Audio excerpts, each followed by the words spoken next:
Bonjour à tous, on se retrouve pour une nouvelle position avec ici le trait pour les blancs. On est en finale avec dame, cavalier et 3 pions entre dame fou et 3 pions. Donc au niveau matériel évidemment c'est égal, mais c'est au blanc joué. On sait que le couple dame cavalier est quand même supérieur au couple dame fou. Il peut faire des attaques assez rapidement, hein. Dame cavalier ça va bien ensemble, ça manœuvre bien. Ici, on a évidemment des échecs, donc des coups forcés potentiels, deux échecs de cavalier. Bon, la dame elle peut donner échec, mais en se sacrifiant, donc deux échecs intéressants avec le cavalier. Cavalier en D7 permettrait au roi de se cacher, probablement A7 ou éventuellement C8 pour attaquer le cavalier. Donc on va plutôt viser l'autre échec qui permettra de peut-être créer une attaque à la découverte si jamais il se met en direction de la dame, hein, sur la diagonale. Donc il va peut-être aller en C8 pour éviter l'échec du cavalier. Dans ces cas-là, on ferait probablement un échec de dame. La dame a intérêt certainement à faire échec en F5. Pourquoi? Pour clouer le fou en fait, hein. Et l'idée ce serait de gagner le fou par la suite. Sur l'échec de la dame, le roi va devoir se mettre en B7. Là, on va faire échec à nouveau avec le cavalier. Le fou peut pas prendre parce que la dame n'est pas protégée derrière. Et il va bouger son roi et le cavalier va venir simplement attaquer le fou qui sera capturé au prochain coup. Ce qui fait que là, c'est un coup c'est des ventes forcées, hein, si jamais le roi revient en C8. Ce qui fait qu'il va peut-être venir plutôt en B7 du coup sur cavalier C6.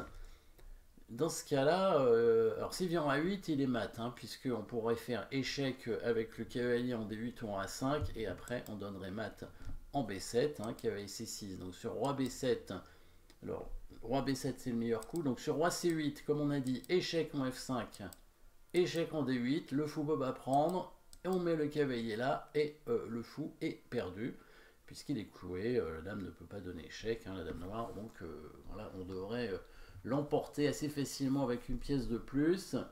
Du coup, il va venir plutôt en B7. S'il vient en A8, il est mat, hein, puisque on pourrait faire par exemple cavalier D8 et au prochain coup, ou au coup suivant en tout cas, faire un mat avec la dame en B7. S'il pousse le pion, on prend le pion avec la dame et après on mat en B7 évidemment. Donc il va venir lui-même en B7 avec son roi. Là, l'échec double en D8 va pas être très utile parce qu'il va faire roi C8 et il va attaquer le cavalier. Et là, on n'aura pas d'échec intéressant. Par contre, on pourrait faire un échec double de l'autre côté, obligeant évidemment le coup roi C8, hein, sinon il est mat avec dame B7. Donc la dame B7, il s'enfuit. Par contre, on peut récupérer l'idée de tout à l'heure avec la dame en F5, obligeant le roi à aller sur une case noire, ce qui fait que le cavalier va arriver en faisant échec. Alors s'il vient en B8, on retrouve la même variante que tout à l'heure avec cavalier C6, hein, puisque là s'il vient en A8, il est directement mat avec la dame qui arrive en C8. Donc il est obligé d'aller en B7 et on retrouve la même chose, hein, échec et cavalier E6 qui gagne le fou. Du coup le roi est obligé d'aller en D8, hein, par défaut, mais là le cavalier arrive en C6. Le roi est obligé de s'éloigner. Alors évidemment ici on n'a plus d'échec de cavalier, mais on va pouvoir ramasser tous les pions, hein, tout simplement. Dame C8 échec, dame prend C7 échec, et dame prend B6. Voilà, on ramasse déjà deux pions, et le troisième ne devrait pas tarder, puisque même s'il défend le pion avec sa dame, hein, en mettant la dame ici, on peut par exemple venir mettre le cavalier là pour récupérer le pion. Alors bon, peut-être pas laisser ce pion quand même, on va pouvoir le protéger. Peut-être le cavalier en D4, oui, pour chasser la dame. S'il fait échec, on peut simplement pousser le pion et on attaque toujours ce pion derrière, hein. Donc voilà, on a déjà deux pions d'avance. Le pion A6 va être très compliqué à défendre. Il y a un beau pion passé ici qui devrait avancer assez vite. Il y a le fou en plus qui peut être menacé avec la dame derrière, hein.